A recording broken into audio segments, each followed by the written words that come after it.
Magandang araw sa inyo lahat mga kabalita, Luzon, Visayas at Mindanao. Andito na ang mga balitang dapat ninyo malaman.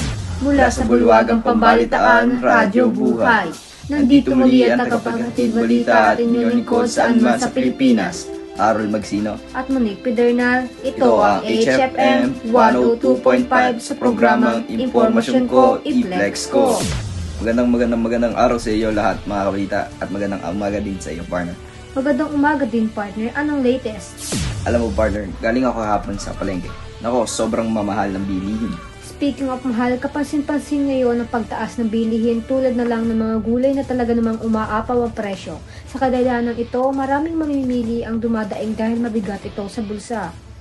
Ayun nga mga kababayan sa Manila, Philippines, sumulin lalo ang pagtaas ng presyo ng bilihin at serbisyo sa Pilipinas ito mga nagdaang buwan ng Setyembre. Bagay na pangunahing itinutulak ng presyo ng pagkain. Umabot kasi sa 6.1% ang kabuuang inflation rate ng Pilipinas noong Setyembre 2023. Bagay na malayo sa 5.3% na naitala isang buwan bago ang naturang panahon.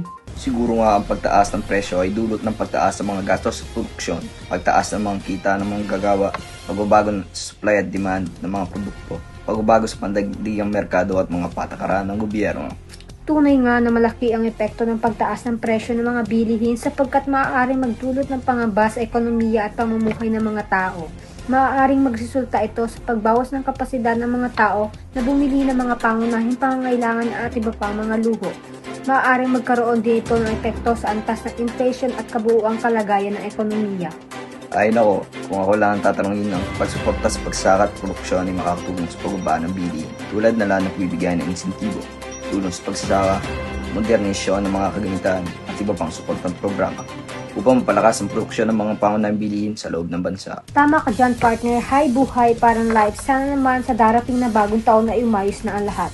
Yan ang aming mga nakalap na impormasyon sa araw na ito. Hanggang sa huli mga kabalita dito sa Impormasyon Ko, I-Flex Ko.